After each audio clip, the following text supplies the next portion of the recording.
Hey everybody, today on Northern Revolutions, we're going to play a game called Connect 4. What's that? Stay tuned to find out.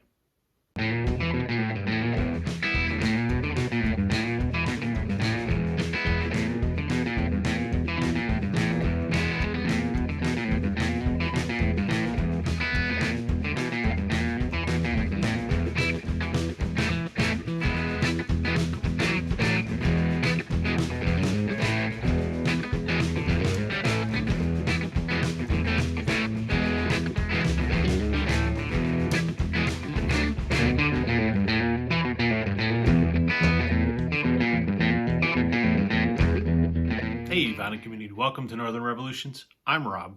Welcome back if you're returning. Welcome if you're new. Today we're going to play a game. We're going to play a game called Connect 4. Um, I got this idea from my buddy Chris up at Stylus Meets Vinyl. Um, he did a video today, Vinyl Connect 4. And he got the idea from a previous video that I had done about 6 LPs of separation. And it's funny, I'd already been mulling around in my head the thought of how so many records in my collection sort of interconnect. And I had started to map out, an album and a bunch of albums that would branch off of that based on, people that played on it and the producer, and those kind of things. And then it got really complicated because, what a tangled web we weave, so to speak. So when I saw Chris's video this morning about, Vinyl Connect 4, I thought that's the way to do it. So for those of you that don't know, Connect 4 was a game where you would drop essentially colored checkers in and you tried to make 4 in a row without your opponent blocking you. Anyway, the idea behind Chris's Vinyl Connect 4 is to see, connect 4 records based on the relationship of the people that are on those albums. So that's what I'm going to do today. I'm going to leave a link to Chris's channel so you can check out that video. Show him some love. That would be great. So let's get into it.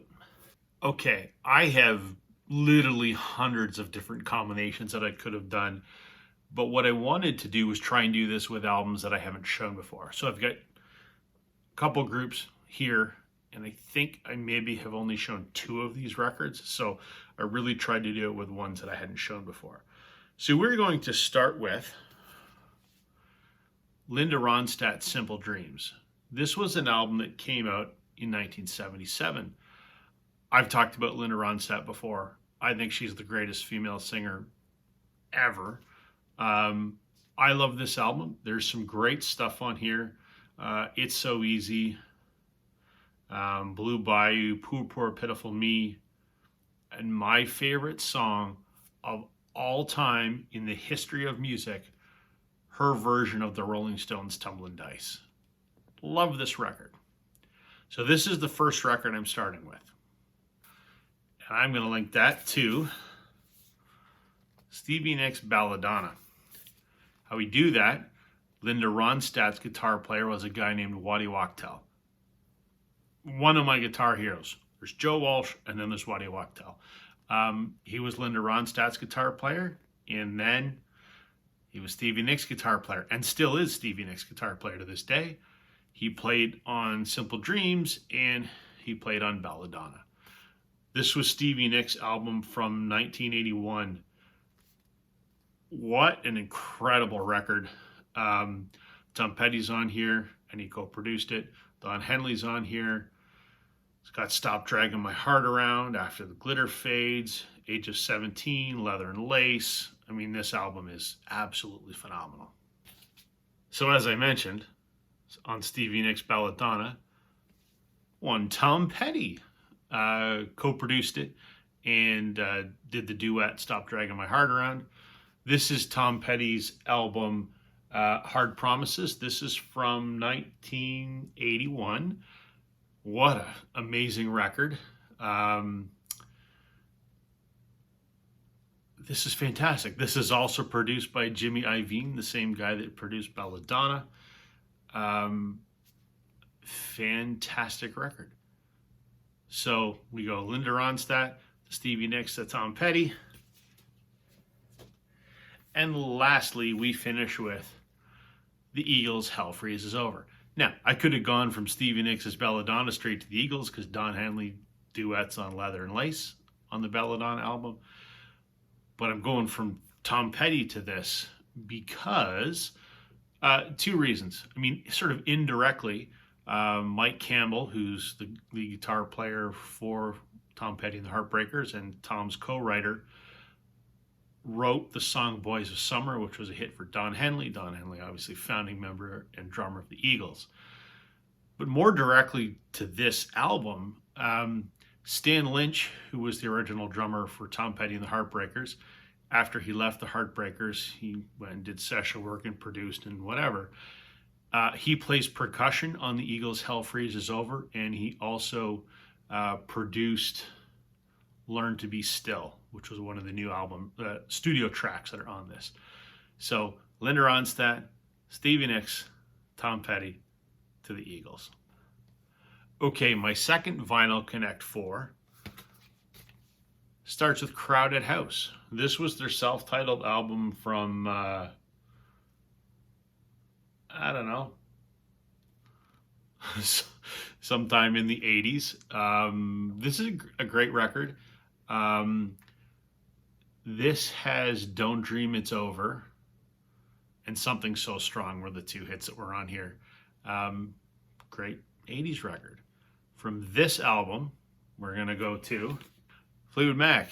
How we got there, Neil Finn from Crowded House took over, along with Mike Campbell from the Heartbreakers, took over from Lindsey Buckingham when he was fired from Fleetwood Mac. I think that was around like 2016 or so. So this is Fleetwood Mac's album Tusk. There are unfortunately no recordings, officially released recordings of Fleetwood Mac with Neil Finn and Mike Campbell. I keep holding out hope that there might be someday, but I don't know. But anyway, from Crowded House to Fleetwood Mac, from Fleetwood Mac to John Mayall and the Blues Breakers with Eric Clapton. This was an album from, I don't know, early 70s. This is a great, British blues album. The connection between Fleetwood Mac and this is John McVie, the bass player in Fleetwood Mac, is also the bass player for the Blues Breakers. And this is, Clapton pre-solo days. Just a great British blues record. From that Blues Breakers record, we go to George Harrison's All Things Must Pass. Obviously, the connection there is Eric Clapton is on that Blues Breakers record, and he also plays guitar on George Harrison's All Things Must Pass. He played guitar with Harrison a lot. They were very good friends, despite Clapton being in love with Harrison's wife, who he would ultimately marry and then divorce. But he plays on this. Clapton also plays While My Guitar Gently Weeps on the Beatles' White Album, though that's uncredited. But anyway, All Things Must Pass. So we went from Crowded House to Fleetwood Mac to John Mayall and the Blues Breakers to George Harrison. Okay, got another one here. We're going to start with Aerosmith's Permanent Vacation. It's funny, a lot of people in the vinyl community have no love for Aerosmith sort of from this album on. Everyone loves the early stuff. I love the early stuff too, but I'm a child of the late 80s. I mean, I was born in 78, so when this came out in 1987, I was 9. But I grew up with this era of Aerosmith, this and Pump and Get a Grip. To me, that's my Aerosmith. I love all their stuff though, so whatever. On this album in particular, we have a song called Ragdoll. I love it.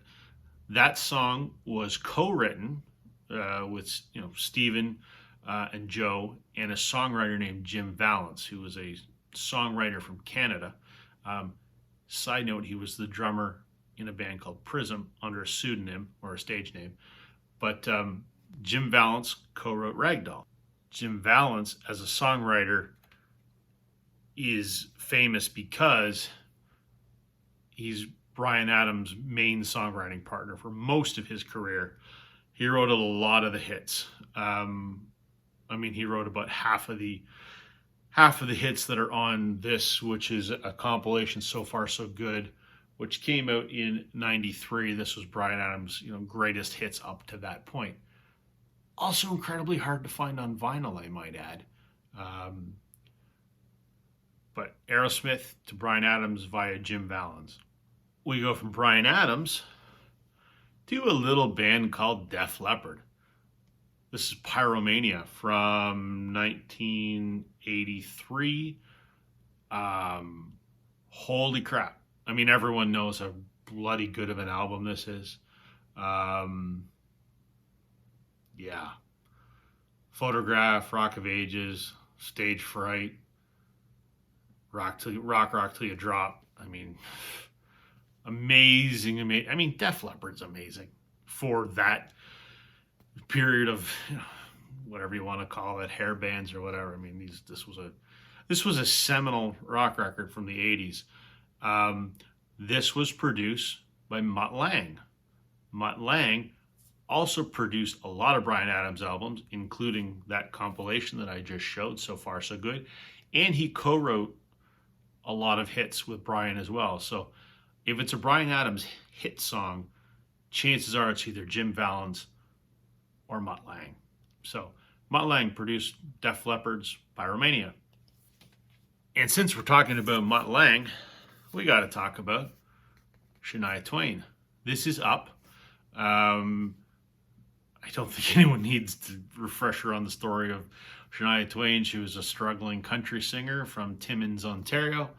Mutt Lange heard her stuff and helped her co-write and produce, and ultimately they would get married and put out 3 absolutely phenomenal albums. Country pop, There's the Woman in Me, Coming Over, and this was the last one, Up. Then he had an affair and they divorced, and her career's gone to shit ever since then. But this was the last of the great Shania Twain Mutt Lange collaborations. So we went from Aerosmith to Bryan Adams via Jim Vallance, from Bryan Adams to Def Leppard via Mutt Lange, and then Def Leppard to Shania Twain via Mutt Lange. So there you go. That's all I got today, folks. Just a short one, but I thought it was kind of a fun exercise. I could probably pull out a whole bunch more Connect 4s out of my record collection. But thank you, Chris. That was a great idea. That was a lot of fun. Please, everyone, check out Chris's channel. I'll leave a link in the description. That's everything for me today, everybody. Have a great day. Catch you on the flip side. Bye.